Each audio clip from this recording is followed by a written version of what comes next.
Hey, everybody. Welcome back to the Security Ledger podcast. I'm Paul Roberts, your host and editor-in-chief at the Security Ledger. And I am thrilled to have in the studio our two guests today, Billy Rios, who's the co-founder of QED Secure Solutions, a noted cybersecurity researcher who I have written about so many times on Security Ledger. Although I'm going to say right now, Billy, I think this is the first time I've had you on my podcast.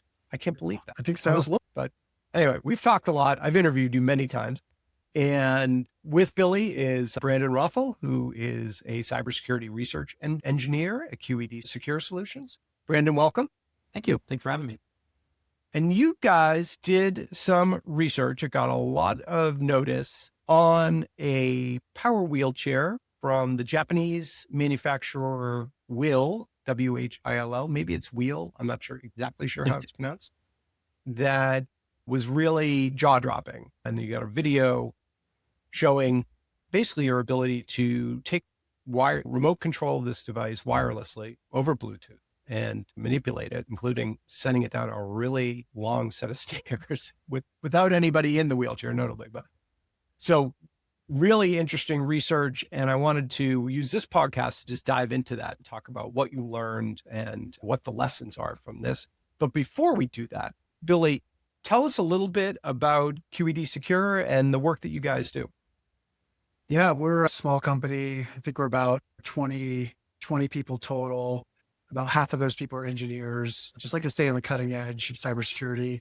We do a lot of really cool systems like jet aircraft, trains, locomotives, and cars, medical devices. And that's our niche. That's where we want to stay focused on.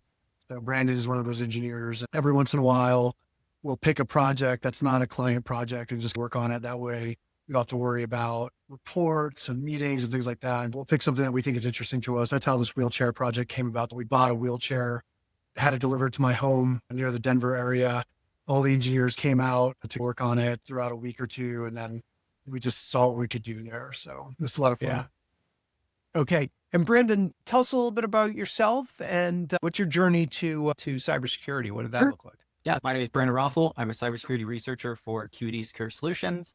I have a bachelor's in computer engineering, so that's where I have some of the maybe hardware, software experience. And then I started out as a Department of Defense contractor. So I was doing cybersecurity assessments of aircraft and weapon systems. Okay. And through COVID, I did a couple of years of software development for modeling and simulation frameworks, also for the Department of Defense.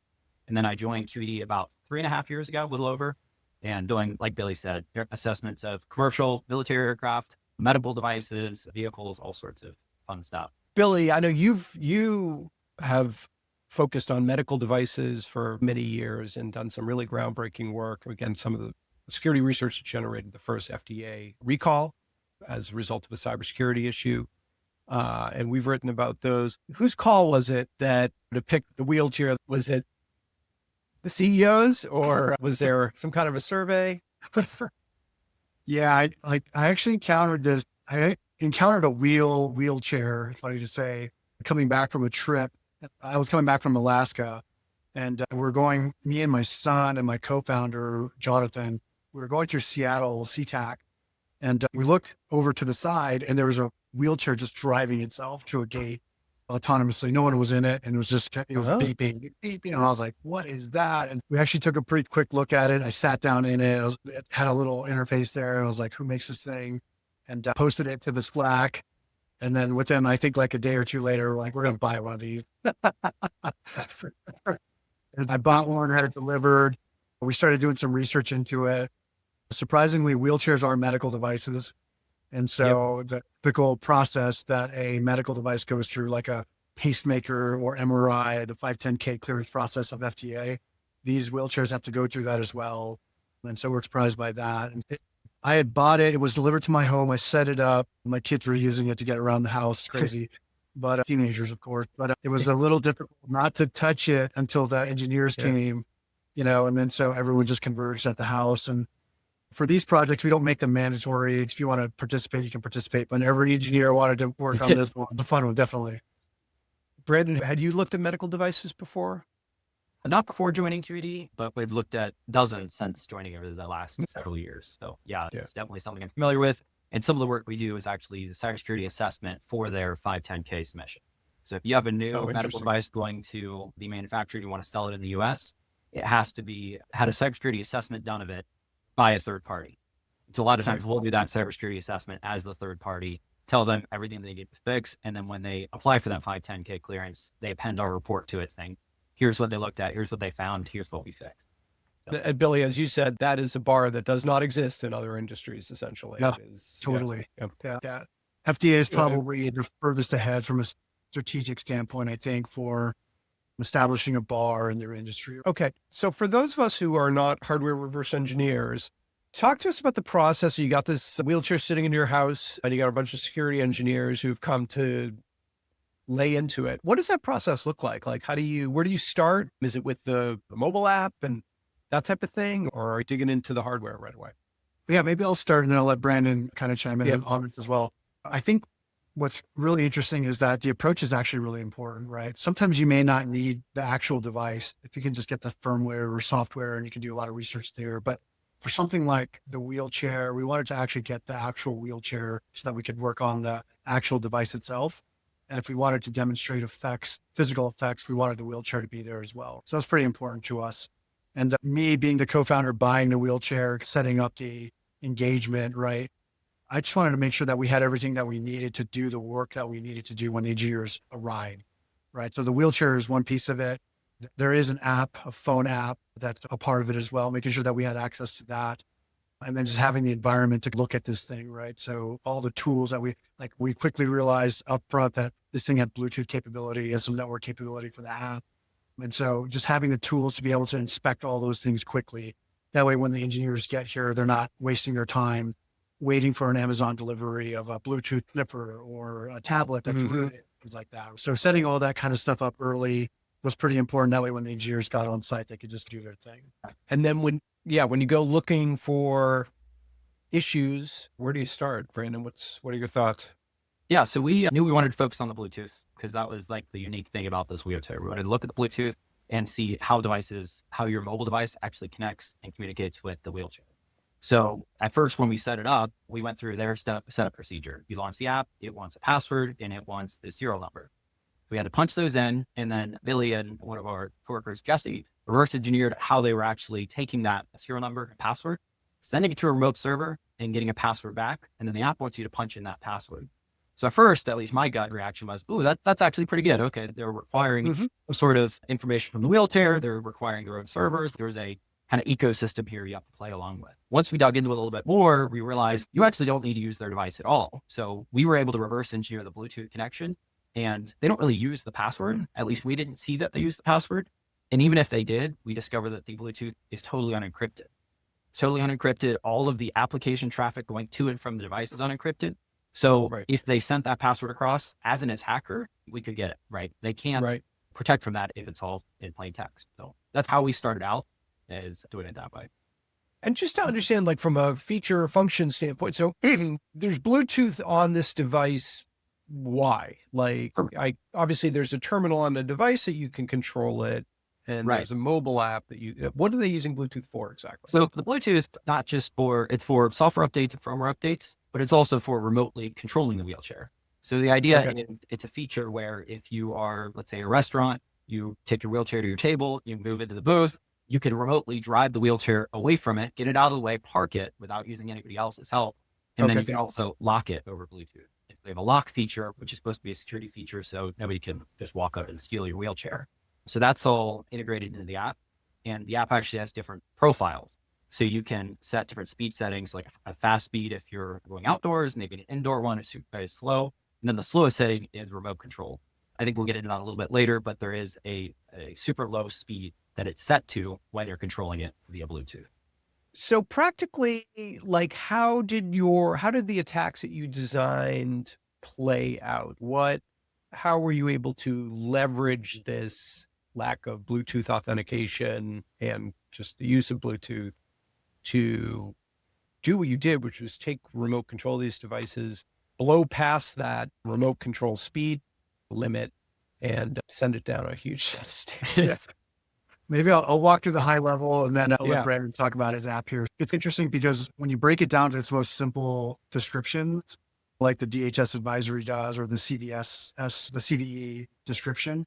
It sounds like it's actually really straightforward and simple, but it's actually not. Even though the Bluetooth stream is unencrypted, the way that the application is communicating to the wheelchair, the commands, it's all proprietary. And we had to spend a lot of time reverse engineering exactly like how the commands work and how they're structured and how to pass them to the wheelchair and all that sort of stuff. It's just their own custom protocols. So you can't like go on the internet and look it up, and there's no specification for it or anything like that. So that's where a lot of reverse engineering comes into play. And that's where I think a lot of the expertise and just having good engineers really pays off to do that quickly. Then as Brandon mentioned, once we figured out how to control the wheelchair, there's actually some safety mechanisms built into the wheelchair. And so when you're controlling a wheelchair remotely, by default, the wheelchair moves at the slowest speed, and it's still dangerous that someone could just take over the wheelchair and move it, but moving it at the slowest speed is definitely not the same as moving it at the fastest speed, which I think is around like 8 kilometers an hour, which is fast. I'm telling you right now, if you're sitting in a wheelchair and the wheelchair is moving at 8 kilometers an hour, it's fast. And so we wanted to get that piece as well, right? So there's the first piece of it is like figuring out how to exploit this unauthenticated Bluetooth stream, establish the connection, get it working.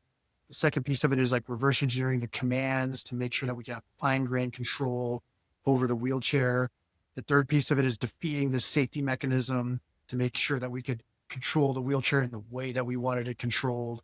And then the last piece is putting it all together and demonstrating some effect, right? And then it's hard. It's not easy. Those pieces are definitely hard. But once we figured those out and wrote this app, Brandon actually wrote the app, then anyone can do it right. Yep. Brandon, tell us about this app you created as part of this project. So once we reverse engineered the protocol and we understood how it worked, it was pretty straightforward to write a Python application. There's a library out there called Bleep, Bluetooth Low Energy something client. I don't know why client is K and Bleep. And we use that, leverage that library to manage the Bluetooth connection. But essentially we do is we connect to the device and we set certain characteristics. So at Bluetooth, you have services, which are a logical grouping of characteristics. Then the characteristics are just data. So we set certain data fields, which were movement data, right? So we captured that traffic over the air. So what we would have is one engineer with the tablet telling it to go forward. And then we would capture that Bluetooth packet on our Wireshark instance we were running locally. And then we were able to reverse engineer, hey, that packet must be go forward. And then what go backward is. And then we were able to distill out and figure out what each byte is doing in the packet. And then all we have to do is map that to, in my case, I did keyboard characters, right? So you push the arrow key forward, it goes forward, backwards, left, and right. And then their unlock and lock is just as trivial. We just had somebody a person on our team press lock, and you grab that and you reverse engineer it. And you can tell unlock is a 1, lock is a 0, and pretty much just compare and see what the difference is. And we added that function too. And we even took it one step further, where we have it so it connects to any Bluetooth device called WHILL service, because they're not unique Bluetooth names. They're all called WHILL service. And we have it connect to it, grab its address, connect to it, and now we can control it. One of the big things we like to emphasize on, high bar to do this research, right? We have 10 engineers in a room for a week trying to figure it out, trying to exploit the system. But now that we have code written for it, I could send it to you. All you have to do is have Python running on your computer, run it. And if there's a wheelchair that's not updated to their updated firmware, supposed to release to address this, if it's not updated, we can control it. You can control it with the arrow key. And that's not just a safety issue. You can also steal their wheelchair. Now you can unlock it. It's not like a unique unlock per wheelchair. It's just you hit the U key now and it's unlocked and you control it. Wow. Yeah, it's pretty. And for all this may well apply to other models of wheelchairs that you just haven't looked at, given that it's unlikely that they're creating custom protocols for one model and exactly encrypted. We can just grab it for whatever that is. We walk up to a Model F or Model C, you can grab all of it and automate it, right? Even. So you all have studied a lot of other, what we would call cyber physical devices, right? Machinery and so on. And you've probably seen other frameworks like this to enable features. What characterizes companies that take the security of that, their protocols and their firmware seriously to prevent stuff like this? So what generally do you see with vendors who do it right? And then what did we see? What were the real issues besides the lack of encryption for the wireless communications that just goes without saying, but were there other things that you saw too that was just like, oh, this would have been easy to secure, but they didn't? Yeah, I would say maybe two things are really stood out to me for the wheelchair. The first piece is that like when we were chatting with the engineer, because at some point DHS linked us up with a wheel engineer.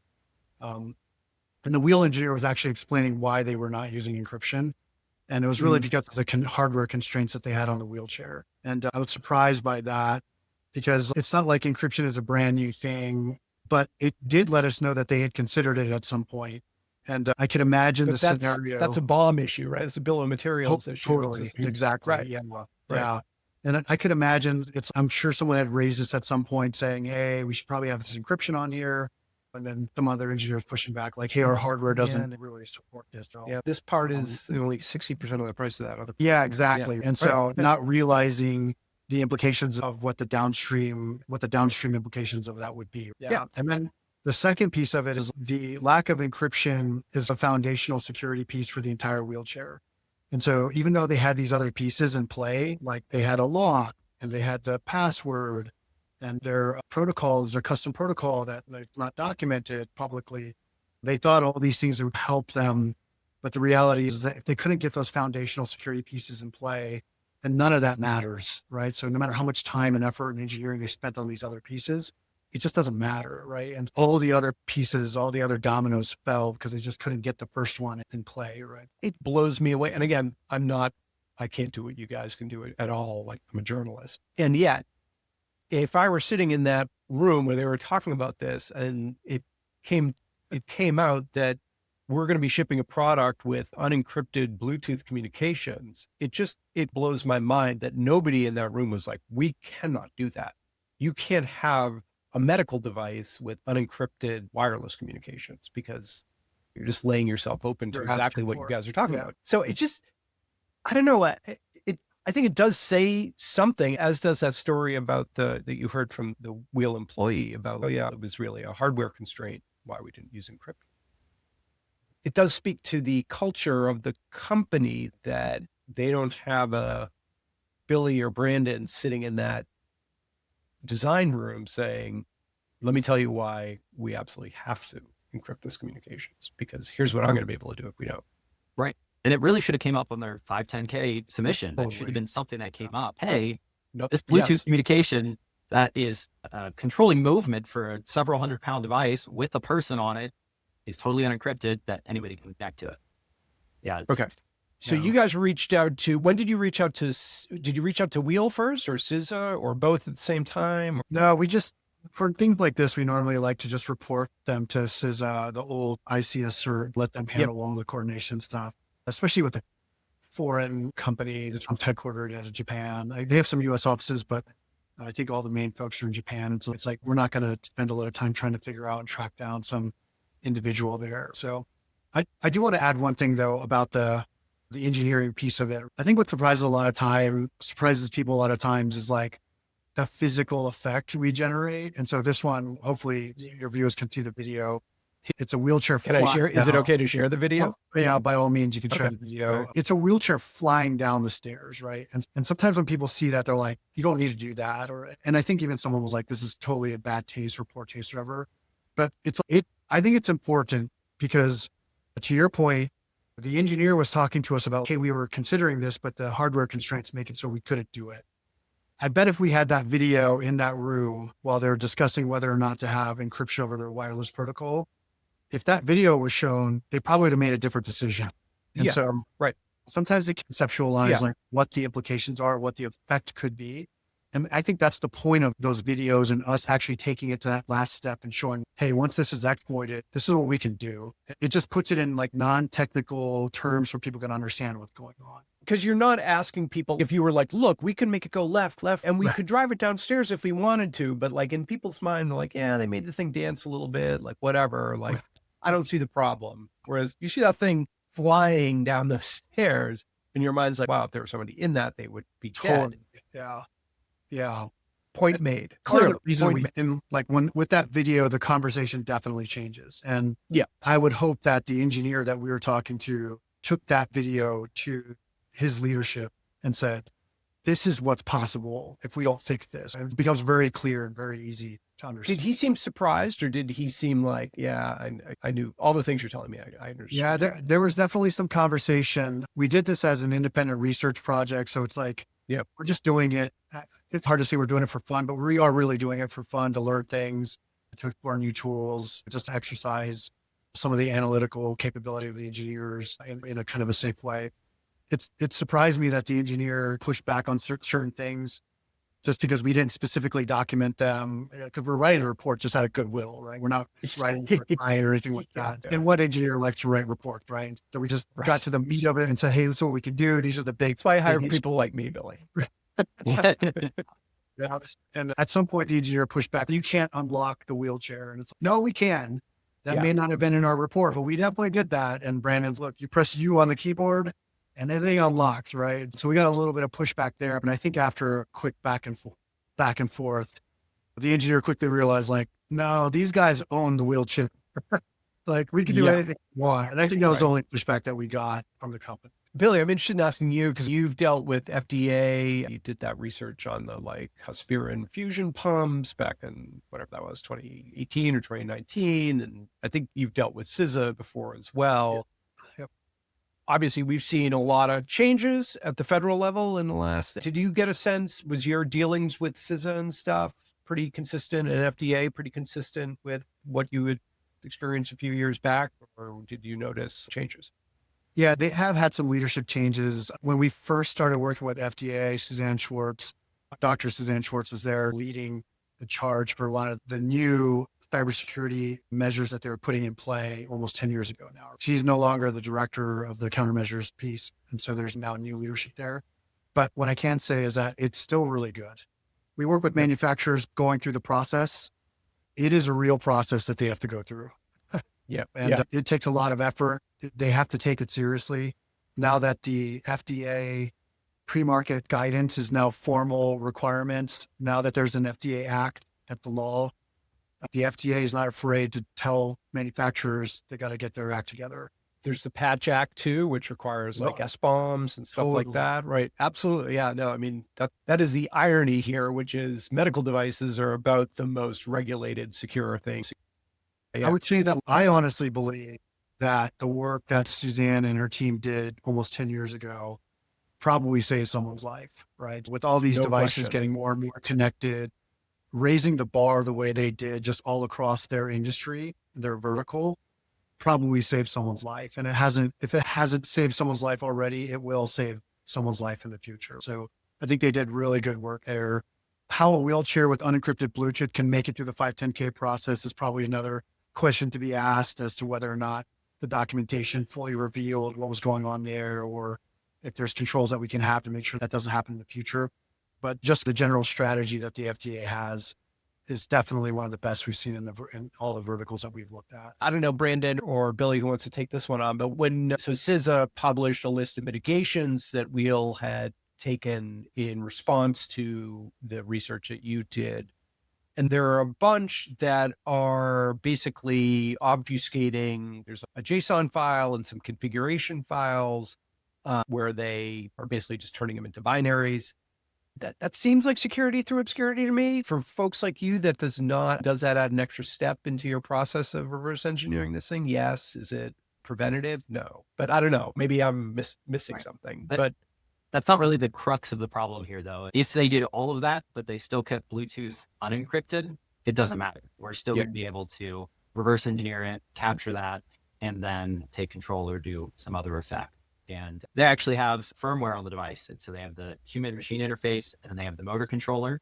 Either one of those firmwares are encrypted, and both of those come to your device itself. To build on that, we could modify those firmwares. We could push them to the device. Now you have persistence on the device, right? Now you can completely lock out the joystick. You could set the maximum speed to greater than what the software originally allowed us to. There's a bunch of different options there, right, for exploiting it. Even if they do try to obfuscate some stuff over here, if they don't fix that crux, like the unencrypted Bluetooth, doesn't really matter.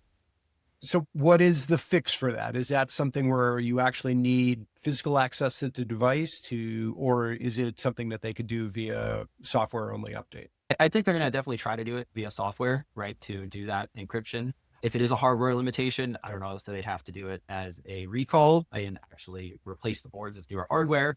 I haven't seen that, so I'm not really sure how they're going to solve it, but I know they're at least planning a software patch to hopefully mitigate some of this. So I'd honestly like to take a look at that software patch once it comes out, because I'm sure we interesting things in there. And for the device, for the speed stuff, where you were again able to blow past this software-based speed restriction when the chair was being remotely controlled, they said they implemented a safeguard in the wheelchair firmware to, quote, prevent unauthorized modification of speed profiles from the mobile application.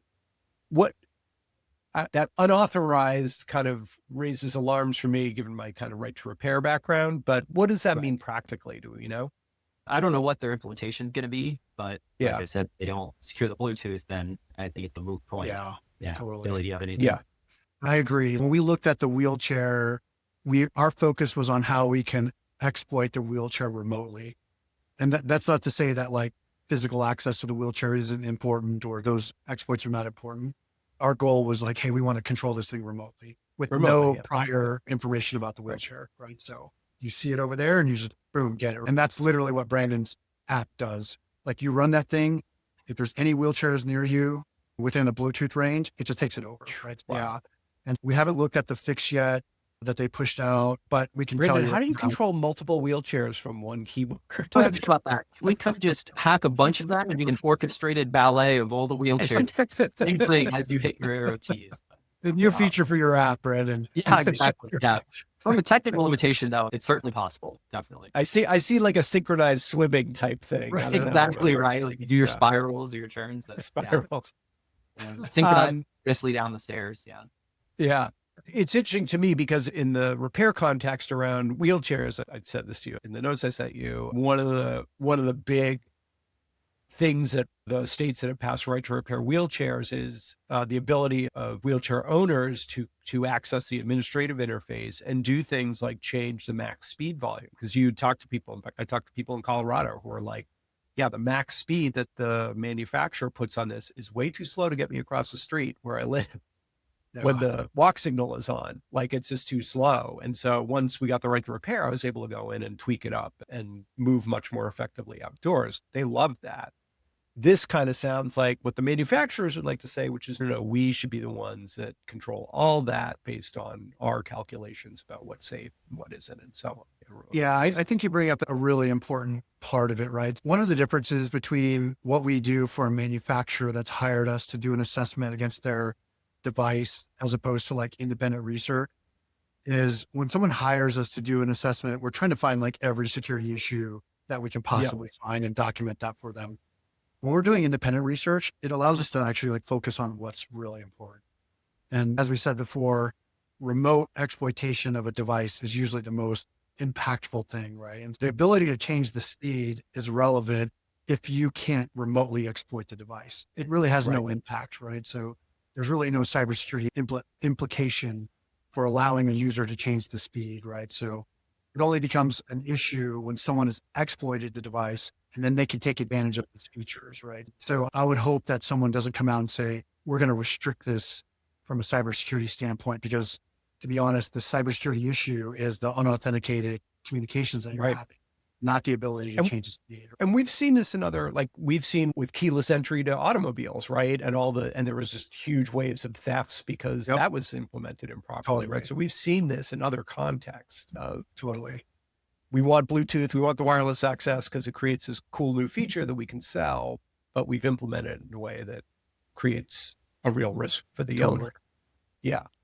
Getting back to that, why did this not turn up in the 510K evaluation for this product? What is your sense about how this may have slipped under the radar of the FDA as they were assessing this WHILL device for approval?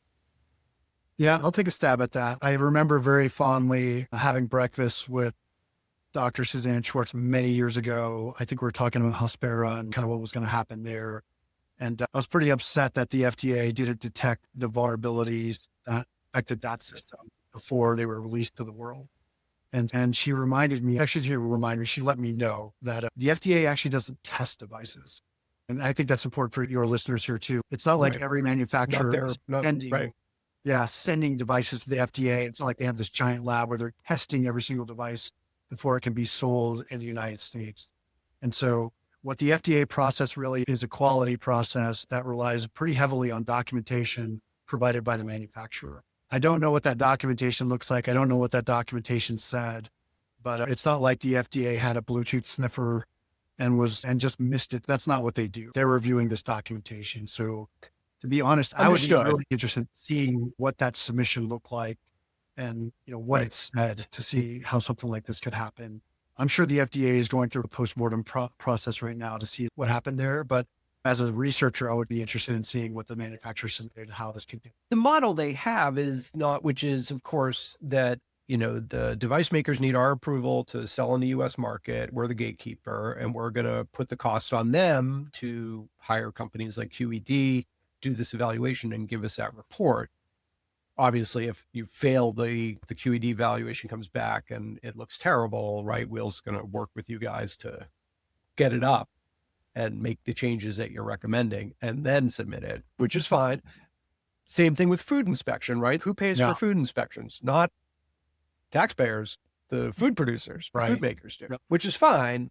The question, I think, or what I would wonder, is the problem that you don't have people on staff within these regulatory bodies with the type of knowledge, depth of knowledge and breadth of knowledge that you two have to be able to say, here's a whole new, because as we know, the cyber risk landscape is expanding constantly and changing constantly. Just clue them in of being like, hey, we really need to, we're getting all these products with these features. Here are the risks that are associated with that. Here's how we need to change what we're asking them for. Yeah, that's why I'm surprised, because with the wheelchair, we're the researcher and we're providing kind of vulnerabilities and exploits to CISA and FDA, and they can see that there's obviously an issue here. But we've also been on the other side, the security engineering side. The FDA evaluators don't mess around. I'm telling you right now, they ask for lots of data. They ask for lots of technical data. It seems like at least the evaluators that we've worked with, they know what they're doing. They know how to evaluate the data. And so I was surprised that something like this could get through. I was very surprised. And that's why I'm saying that I would love to see the manufacturer's submission to see what the data look like, because it's been my experience, especially over the last couple of years, I've been working on many devices. Like, this is something that none of the evaluators that we've worked with would let slide. There's no way. They have hammered the manufacturers that we've worked with on much smaller things. I was surprised that this could make it all the way through the process, for sure. Just picking up on that, you all work with manufacturers across different industries doing this type of research, but they're hiring you to do it. What are you seeing in terms of what is driving those types of business contracts? Is it all regulatory or not? And is it mostly manufacturing and stuff like that, or consumer as well? What types of stuff are you looking at, and where does this report fall into the spectrum? Looking at the wheelchair, it was definitely one of the more weaker devices we've seen, right? I think we joked that we've seen Bluetooth speakers with more security than this, right? Like it just lets you connect to it. That is pretty scary. And going back to the 510K submission thing, like Billy said, they're really tightening their belts on that kind of thing. We actually had a company come to us last year because they applied for the 510K submission. They had a cybersecurity company evaluate their system or the device, and the report wasn't good enough, right? They failed their first mission, and so they came to us to reevaluate it, rewrite our own report that addresses the issues, and then actually had some issues that needed to be corrected from a cybersecurity standpoint. And then they resubmitted, and obviously they got approved. But going back to the wheelchair is definitely one of the less security-minded devices, right? Where the security was definitely in the back of their mind versus the forefront. Usually you can tell if a company is designing their device from the ground up with security in mind. Usually you can tell when you're on an assessment within the first day, which way it's going to go. Is it going to be something where we totally own it within a couple of days and it's really bad? Or are we really going to be spending long nights in the lab trying to find something? Okay, Brandon, I'm going to take you up. So what would you say when you're starting one of those projects? What jumps out at you as, okay, this company basically knows what they're doing? So what are those signals or clues for you that tell you how well the company understands security? Encrypted Bluetooth, definitely for one. If you have any sort of encryption, your passwords, signed firmware is a really good one where if they're signing it, then obviously they have their integrity where we can't just make modifications. A lot of medical devices at the end of the day are just a Windows IoT box, and it's whether or not they are locked down really well, right? You have drive encryption turned on, you have your BIOS protected. There's a lot of different things you can look at where once you have access to the device, you're like, wow, this is actually locked down and it's going to take some effort to get into it, right? Yeah, you're going to have to get a lot more creative. Yeah. What about the OS? If you look at it, you're like, wow, this thing's running Windows 8 or Windows XP. Right. If they're running something end of life, that's definitely a concern, especially if it's like an end of life bootloader. We looked at a system before where it was an end of life bootloader. And all you had to do was interrupt the boot process, and then you drop into start single user mode, and you have a root shell, right? And then you can poke around and do whatever you want. So that definitely plays a role. If they have Windows Defender turned on, that's actually a pretty good antivirus. Or App Locker, where you're trying to lock down what executables you can run.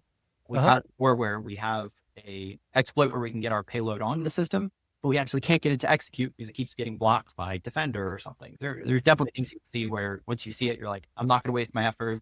Defender's pretty good. I'm not going to try to get around that. Okay, final question. One of the things that strikes me is, and we were talking about this with the FDA, is one of the big concerning issues is that we here needed Billy and Brandon to tell us, to bring this problem to our attention. We talked about Miller and Valisac with the Jeep Cherokee. Like the system and processes we have are letting stuff like this slip under the radar. And that should be, even in the most regulated industry we've got, which is medical devices from a cyber perspective.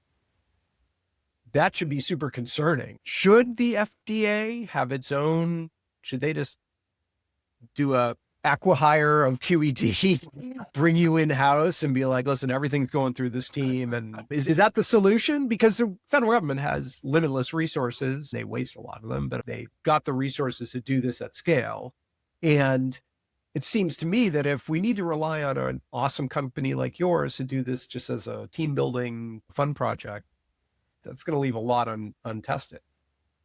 There are some limitations, right? Like when we talked about, I love Charlie Miller and Chris Valasic's work on the Jeep, so amazing. But if we think about how much money they spent out of pocket to do that, it's pretty crazy, right? I think I remember giving a presentation on it. It's like a semester's worth of tuition at Stanford or something like that, right? And we spent money too, right? These wheelchairs cost thousands of dollars. It's not like you can just pick one up for $10 or something like that. They're thousands of dollars. All the tools you need to make it work, to make the research work, the throwaway tablets or rooted tablets, the Bluetooth sniffers, all that stuff. Our engineers luckily have most of that already. And so it's a matter of us talking to each other. And bringing all your staff into Colorado and having them stay there. But if you had to buy this stuff, and the travel costs, but if you had to buy all this stuff up front, like it's almost out of reach for a normal independent researcher. So especially when getting started, I do wonder if there needs to be some formalization of quick testing to make sure that a sanity check almost, that the documentation and what the manufacturer is saying is actually real, especially when there's safety implications of any kind, right? Like patient safety implication, public safety implication. I wonder if we shouldn't just take the manufacturer's word for it. And we do need to do some technical validation. It's a tough problem. I know that when Suzanne and I chatted about it, it's like, how do you do it in a fair manner? How do you not single out a particular vendor over another vendor? There is some subjectivity to it. If you throw a really crack team of engineers at one device, and then you have a less experienced team on a different device, they're getting a different experience there. There's a lot of kind of nuance to it on doing it, but I do wonder at some point in time if we do need to have inspection, which I think is probably done in the health or the food industry, where, hey, we're going to take your word for it, but we're also going to show up to your manufacturer, or we're going to show up to your plant, make sure that you're doing it right as well. So I wonder if we do need to have a process like that in place as well. Because my sense, talking to folks like you who are doing embedded device research, is this is particularly true in the consumer spaces, with the exception of maybe top vendors like Apple and stuff like that, who invest heavily in security, that you talk to them about whether they're going to find something on a device they're looking into, and they're just like, oh yeah, I definitely am. Like, because I always do. There's always stuff, and it's just lying there. It's tough. It's not easy. Yeah. I've been doing this for over over a decade, many times. It is still the strangest feeling when you hit a key on a keyboard and the device moves. It's just crazy, right? I think the first exploit that we got to work in Python was to unlock the device, and it was just a noise. Like we ran Python code and you just hear click, click, and every engineer looked over at the wheelchair, was like, holy crap. We knew exactly what was going to happen next, right? And then when we're running Python code and that thing's moving around in my house, almost a ghost is pushing it, you're like, this is crazy. Even after a decade of doing this, it's still really surprising. And then the last piece of it is sending it off the stairs.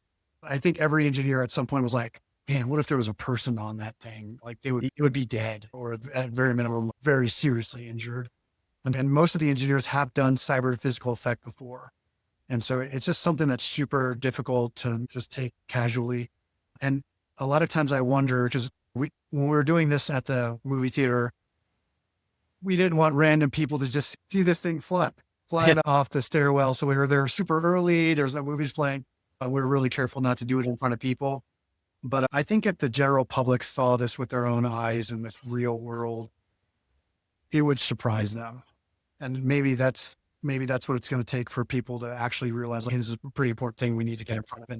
I know it always surprises me when we do it. Yeah. It's when you look at the history of kind of safety, public safety related guidelines and rules and regulations, they very often follow. I'm here in Boston. We had the Coconut Grove fire back in the 1950s. Devastating. It was like what happened to Cleveland, right? And the one down in Rhode Island too. Yeah. But there were a whole bunch of regulations that followed that, right? Oh, hey, you can't have a revolving door as your only way to exit a building, right? You got to have like regular doors next to it, and you got to fire extinguishers, and you can't lock doors from the outside. And yet we've seen similar types of things happen in the cyberspace, but we have not seen the response, which is, okay, what can we do to make this not happen?